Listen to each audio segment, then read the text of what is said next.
to get it up and if I can let it lay down. You gotta sit there and get it up, back down, tighten it, rub it. I haven't heard her for like a fucking month now. Now you're telling me I gotta fucking just toy with it for the first 20 minutes? Well, that's how you're supposed to break it in a little bit. Make sure it doesn't overheat. Alright, I guess assembly time.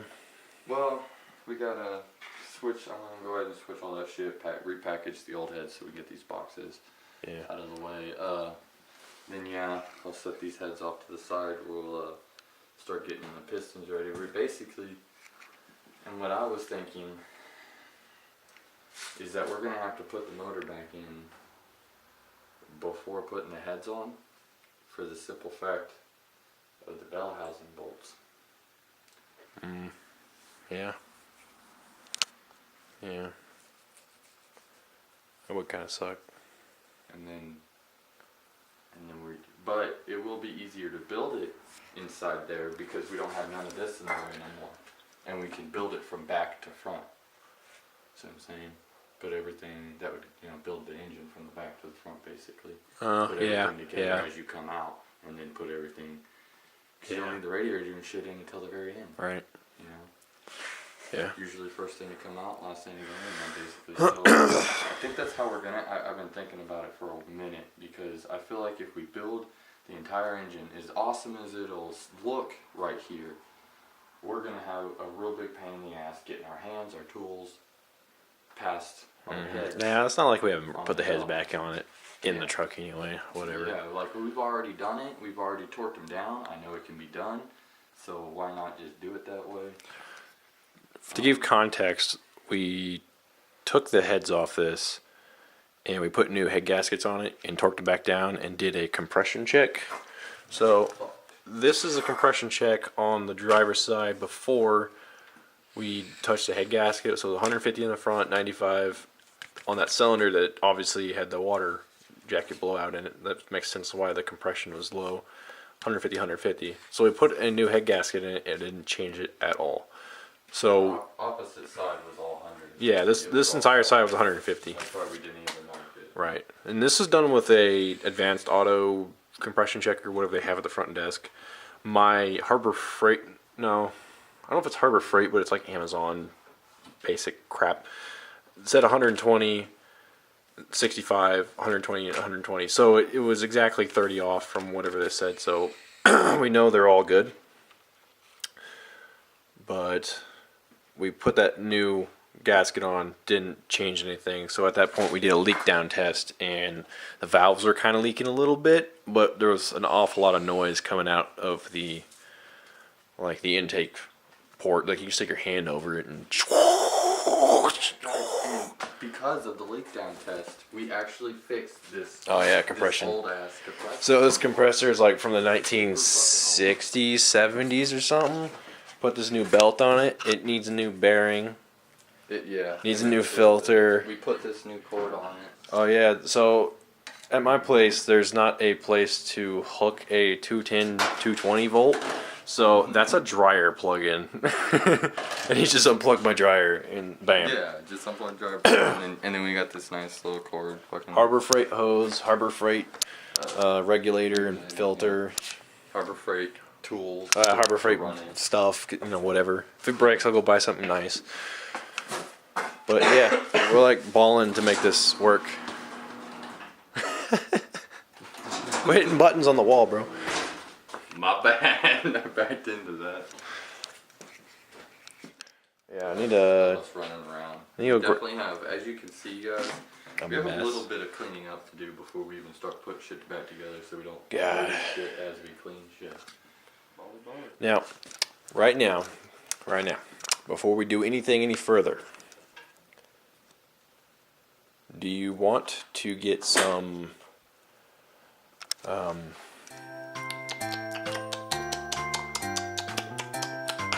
that little stuff you shove between stuff and you crank it down and it lets you know some plastic gauge? Yeah, plastic gauge. I don't know if I have any. Do we want to check the rod? The plastic gauge at Timmy's. We'll go buy some. you can go get some plastic gauge to check the rods. So we can do that because we're gonna have to check the rods. Dude, we're gonna be up late tonight because we gotta check. We're gonna have to check all the piston rings.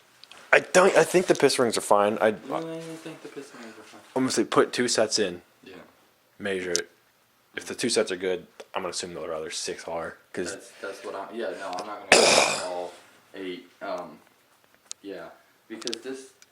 Don't get me wrong, guys. I love this engine. This engine is a great engine. throwing away, I thought it was junk. It is junk, and there's a lot of stuff wrong with it that I wouldn't, want wrong with my actual engine.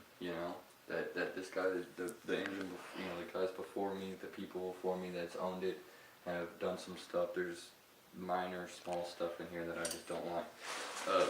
Like the ring, like this needs machined out. The fire rings aren't fucking perfect. The engine has been eating itself because of and not only that, firing into the. He's like, we're top not going to ring. fool ourselves here. But. Oh yeah. So this entire time we thought this was a different engine, but the other day when I bought piston rings for it, I just had an epiphany, remembering what the top of the piston looked like. So the top of these pistons are completely just straight. They're just straight, flat top pistons. And I was like, you know what? That doesn't look like a 360 piston. That kind of looks like a 318 piston. Cause it's a 318.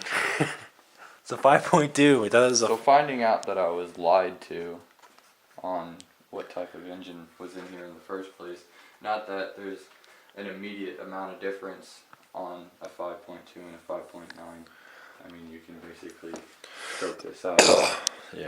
and do the same fucking shit, but it sucks, Like you tell all your fucking buddies and shit, you got one thing, then you gotta go back and be like, nah, it's actually this. It's got the small one. It's Makes- kind of a fucking piece of shit. Makes a lot less torque. But if he comes over here, you guys can see the damage Oh yeah, so in piston 3, which is mine. Like, you can't feel it, guys, but you can Yeah, visually so- see it. this line here, which oh my god, focus, you dumb camera. Like, That line right there. So you can't feel it with your fingernail, like you can't run it and feel it, but if you just rub your skin across it, you can feel it, but your fingernail does not catch on it. And the piston that came out of there has, I'll show you, because we need to file this down anyway, like I said earlier, but let's see, number 3 is this one. If you look at it, get it clean a little bit, there's little specks of metal in it.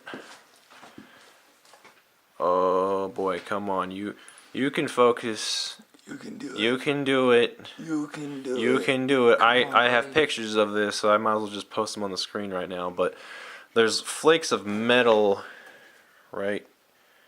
Jesus Christ, are you for real right now? Come on, camera. My phone can do this. Why can't you? I wonder if it can adjust through the phone. Slowly. Anyway, you can see it from here. There's little metal flaky things like. So assuming the metal that blew out of the head, whenever it cracked, It's through the. they're embedded in the top of the piston. Now right here, I know you can't see it all that well, but it's different color. That's because the piston's actually like slightly chipped right here, and we're gonna file down the slight edge right here. I can stick my fingernail and hit it. So we're just gonna file that down with our Harbor Freight file, and we're gonna send it because I've seen LS motors making 1,000 wheel horsepower look way worse than this. So The dude sent us a picture when we sent him a picture of this. He sent us one back that looked like it had acne on the top of the Yeah. piston. Like, straight up, guys, acne.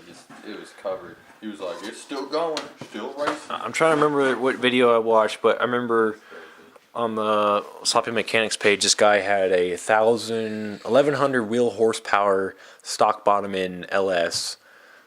So it was like a 5.3 or something. I don't remember what he did to it exactly, but it one of the pistons looked like someone took a shotgun and just like point blank shot the top of it and just shot buckshot like all over the top of it, and it ran 1,000 wheel horsepower. So this is fine.